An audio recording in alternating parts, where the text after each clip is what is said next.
Hello, beautiful souls. Welcome back to this Astrology, Human Design, and Gene Keys channel with me, Tan. And we're here today talking about Gene Key 38 or Human Design Gate 38, and that is the zodiac sign of Capricorn. But before we get started, if you're new to the Gene Keys, I have made some introduction videos and a video on how to read your Gene Keys profile. I'll provide a link to that up above and in the description box below as well. So do check out that video and then you can come back and watch this one.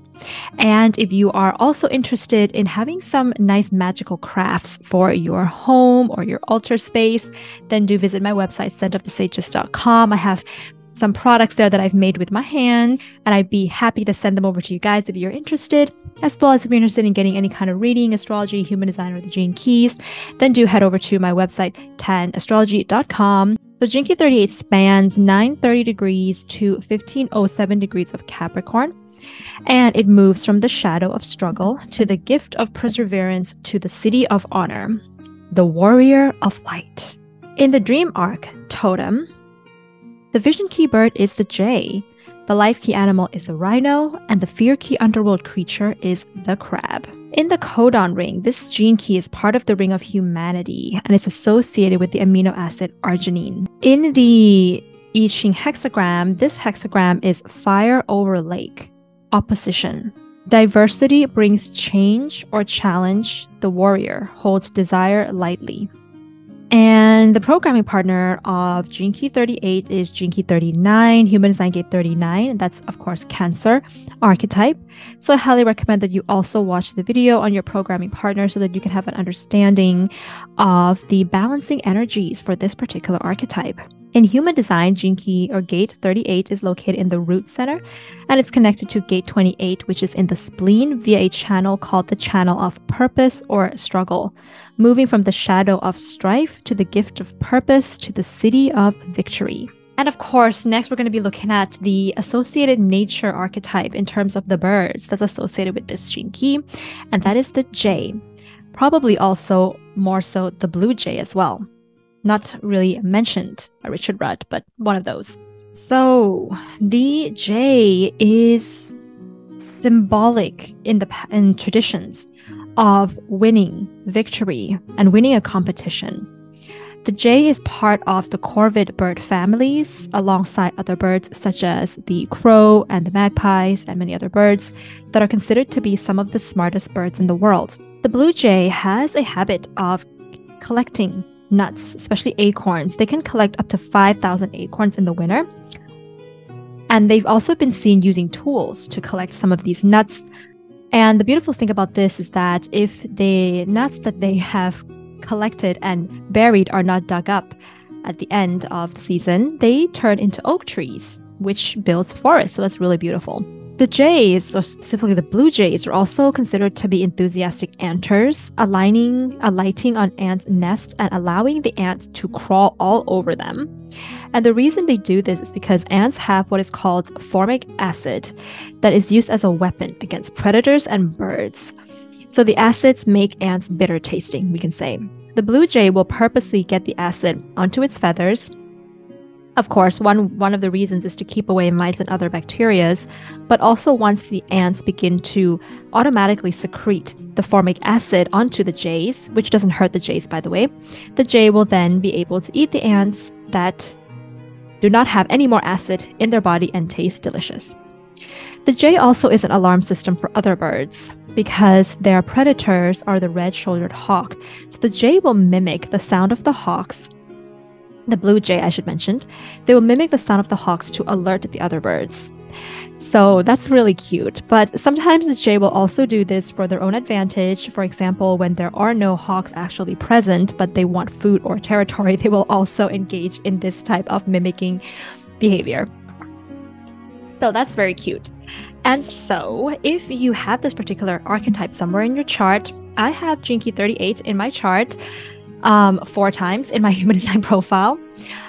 So I really struggle a lot with this Gene Key of struggle, but working with it as well, of course. But yes, if you have this in your profile somewhere, then you are going to be somebody who, when you look at this characters of the jay, is very strategic in nature. It's very intelligent, of course, almost like an intelligent warrior who has to plan for their war. without proper planning and strategy, you can be a little bit of an aggressive type of a person. And this aggression is not even mental. It's just like pure bodily instinct to whatever that's happening around you. So it would be a good idea that, you know, you are going to be somebody who has a lot of this type of physical energy that needs to be burned out in some ways. And you're also going to be somebody who is able to overcome a lot of obstacles in your life, almost have a stubborn nature. But if used correctly, the stubborn nature can be very beneficial to you in helping you to pursue something that you really care about and not giving up. So those are some characteristics if you have this archetype. Now let's look at the shadow of struggle first, and what does that mean for Gene Key 38? So Richard Rudd describes the shadow of struggle as something that is very important in the survival of the human race, because it is a shadow that is really about the survival of the fittest. And it's also about aggression, kind of like when a mother has to protect her cubs when they become threatened. She has to have this aggressive nature about her. So it is responsible for our survival as a species of human beings and for all animals and the survival of their species. There is a primal energy and an aggression that aids in this survival with Gene Key 38. However, when not used appropriately, you know, because in the modern day and age, that type of a survival instinct is not as needed as in the past, right? So when it's not used correctly, the shadow of struggle loves to fight and needs a fight, and will fight with anyone, will fight with themselves, and will fight with life itself. So there is a persistent stubbornness to fight no matter what the outcome is. And this is the thing you have to understand about this archetype, is that it is not about awareness, because there is no awareness in Gene Key 38. It is a primal energy, but it can be directed in a proper way, in a more efficient way. But when it is not directed in an efficient way, it just becomes this energy to fight. And this shadow of struggle will manifest very strongly in relationships when two people are not having their own purpose in life. And of course, it will manifest, you know, in a negative way for everybody if you don't have a purpose in your life. So if you're living your life and you don't know why you're here, or you don't have a sense about what your purpose is, this will become this aggressive energy that is uncontrollable. Basically, put in simple words, the energy to fight just has nowhere to go. And at some point, this fighting almost becomes like an addictive need in the shadow of Gene Key 38. Because when this destructive relationship dynamic comes in, it's because the two people don't know what their individual life purposes are. So therefore, their life may not be aligned, but yet they don't know how to adjust that or to work with that, because they don't know what their individual purpose is at the beginning, at the foundation of it. But there is a very simple technique that you can do to break this aggressive need to fight with another person. So when the energy kind of arises within you and you just want to punch somebody's face, which happens to me a lot, by the way, all you have to do is take a deep breath, like really deep, and maybe hold in your breath a little bit before you breathe out. The shadow of struggle, however, will lock you into a certain pattern, or a certain breath pattern, we can say, in which you totally forget yourself. So most of the time, it's a shortness of breath. It's like you don't breathe fully. And then you become deaf to all outside influences. At that point, if you want to punch somebody's face and somebody else walks up to you and say, don't do that, really, you're going to hurt them, you don't even care. Like, you just really want to punch that person in the face. However, struggle and resistance, because struggle is a little bit related to resistance in this case, has a purpose, and the purpose is to orient you towards your purpose. But of course, when you're in the shadow of struggle, you can also take everything in your life very personally, and you have very little perspective about what's actually going on in a particular situation. Ultimately, at the root of this need to fight is the fear that if you don't have anything to fight for, then you don't even exist. So that's ultimately what it comes down to. We can have two types of shadows when we're looking at this gene key, and that can be the repressive or the reactive, and you're going to have two of them within you if you have this gene key going back and forth. So when you're in the repressive shadow, it's called a defeatist life or way of being. So what happens here is that there's a lot of tension inside your body. And this tension is coming from your inability to direct your huge life force into a purpose that serves something higher than yourself and your ego. And this results in this giving up on life type of a mentality. And your enthusiasm for life just gets dampened. And this may sometimes also lead to depression. You internally blame yourself a lot.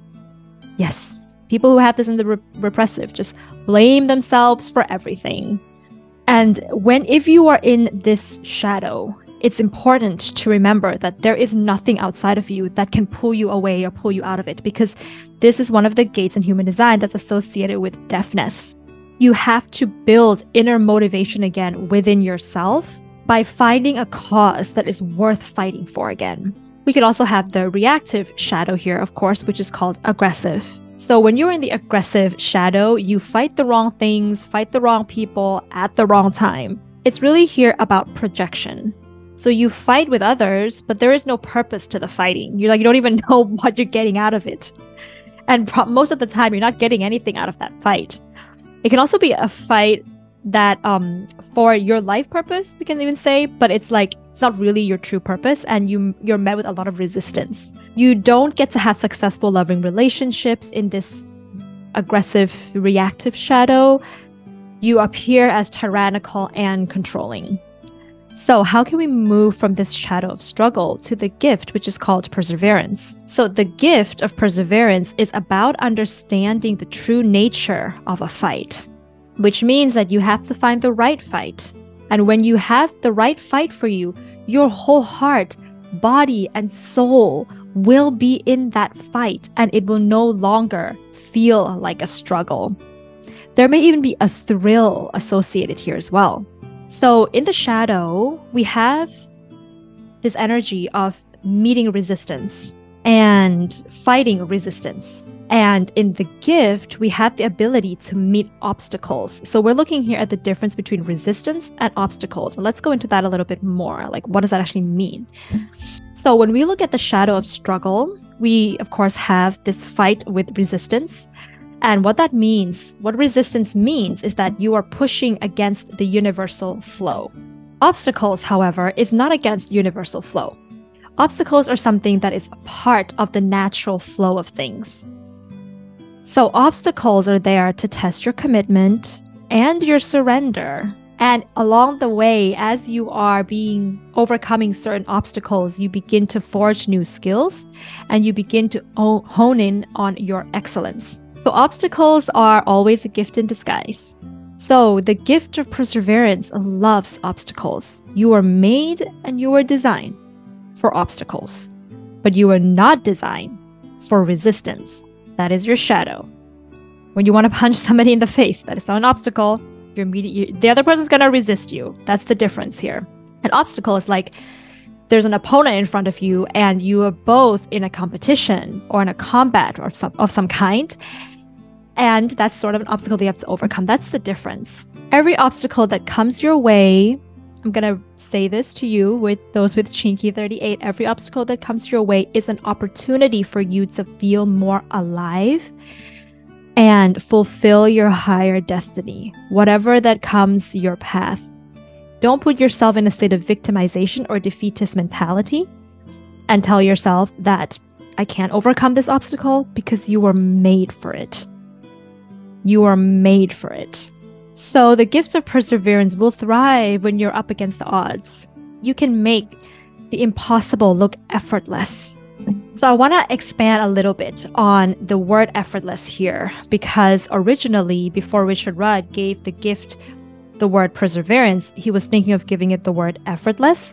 But I want to point out here that effortless doesn't mean easy.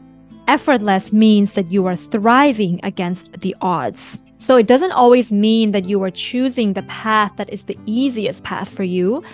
You are choosing a path that is aligned with your purpose, and therefore, because your whole heart and soul is in it, the obstacles become easier because you also have your whole heart and soul in overcoming those obstacles. If you choose a path in your life that is not really aligned with your purpose, you will meet resistance. And if you try to push through those resistance stubbornly, you will either get into defeatist way of being or aggressive way of being. And that's not even the point here. That's just falls into struggle, right? So when you're struggling against the odds, you're going into the shadow of struggle. When you are thriving against the odds, you are falling into the gift of perseverance and effortlessness. So if you have this gift of perseverance, you're also somebody who may even like to push your bodies from time to time and be physical. Like you just need some kind of physical outlet, whatever way, shape, or form that might be for you. And most importantly, when you're in the gift frequency here, the most important thing for you to remember is when to act and when to not act. When to speak, when to not speak. You know when to hold your energy back. And a really good practice, of course, for holding your energy back before you take an action that is too impulsive is to take a breath.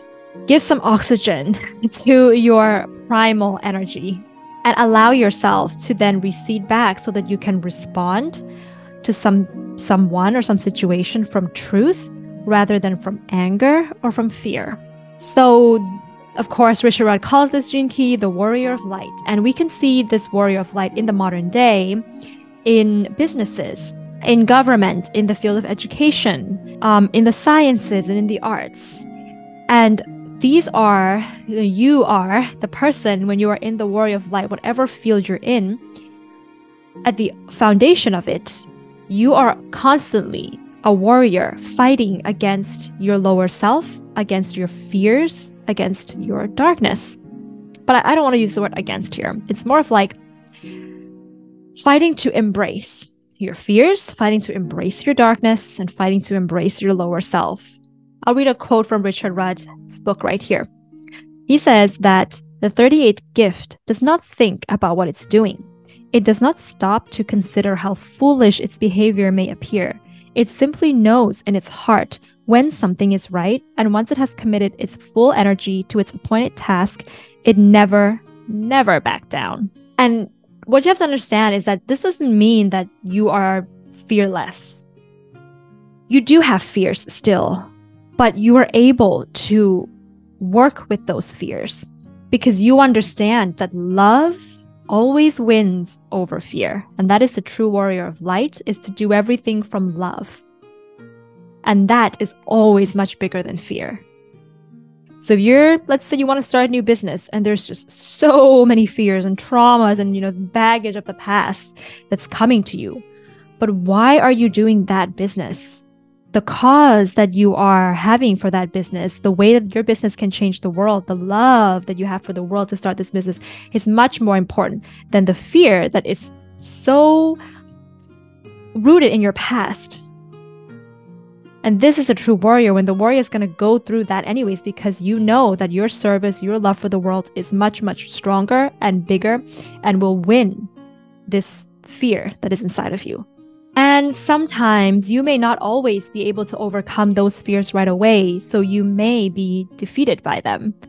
But the defeat will make you stronger. That's part of your journey. You won't win every single time that you try to work with your fears or work with your lower self. Sometimes, maybe it's that day, that year, you will lose. But if you do, you will become stronger. So, Gene Key 38 are the people who will become our heroes. And there is certainly a final victory for you. Maybe it takes longer than other people, but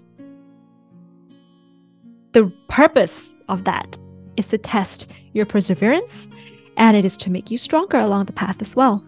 The beautiful thing about about Gene Key 38 is that you know that nothing is impossible if you stand up for what you believe in, and if you do something without resorting to violence or corruption, and you achieve your goal, that is truly winning. Rather than resorting to violence or corruption and not listening to your inner truth and then winning, for you, that's not worth it. So we can say that this particular archetype of Gene Key 38 is fiercely, fiercely aggressive, but it is not violent. So there are three qualities within the gift of perseverance with Gene Key 38. The first quality is stubbornness. And stubbornness can be awesome when it is used to wear down a more powerful enemy, we can say. The second quality or trait is aggression, not violence. And aggression can be channeled into an appropriate force used when used at a particular task at the right time. And the third quality is deafness. Even deafness can be beautiful because it means that you are not going to be falling into or believing in or easily brainwashed by negative propaganda while you're on the path to pursuing your cause or your purpose.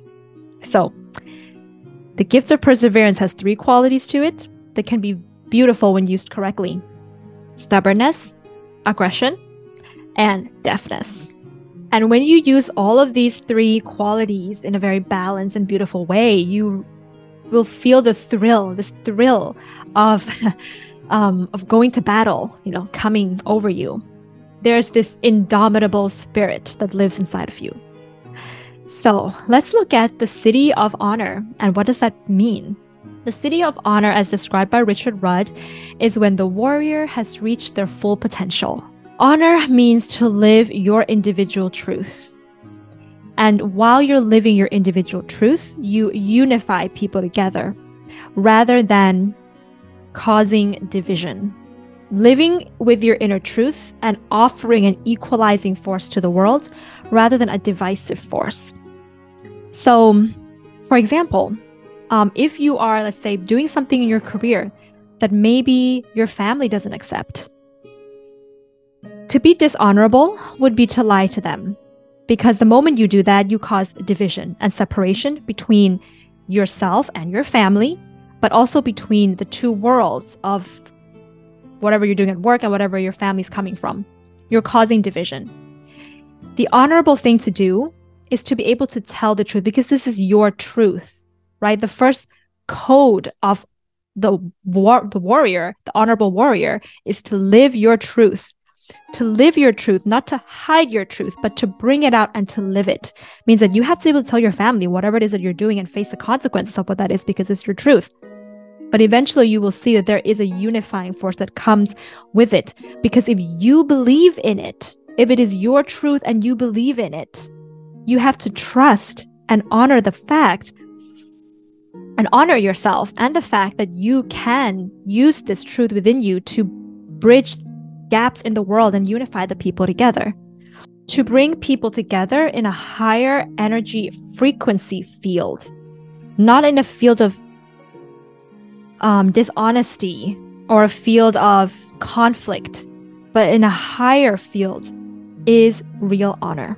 Richard Rudd also describes that honor can also mean that sometimes you have to kill somebody for that honor, but only if the other person, the other party also consents and agrees to it. Of course. And we also see that a lot. For example, the captain of a ship who gives himself permission, himself or herself permission to die with the ship, and everybody else has to leave the captain to die without trying to help or save the captain. That kind of an energy is honor. Honor also carries with it mercy and surrender. And the expression of honoring another is also really important to consider here. When you honor somebody else, you have to be able to hold the other person up to a frequency of their highest potential, rather than what they're displaying or showing to you right now. So a really easy example of this is, let's say, somebody punches you in the face, right? Of course, in the shadow, you might just react by punching that person in the face. But the moment you're doing that, you're sinking to their level. So when you want to hold somebody up to their honor, it coincides or it goes along with your ability to not sink to their level. So the moment you punch that person in the face, 1, you sunk to their level, and 2, you didn't honor them anymore, right? So the moment that you honor the other person, you know that, okay, they're operating out of fear, they're operating out of trauma. I'm going to honor them for that and know that they can change. So I'm not going to also hit them back.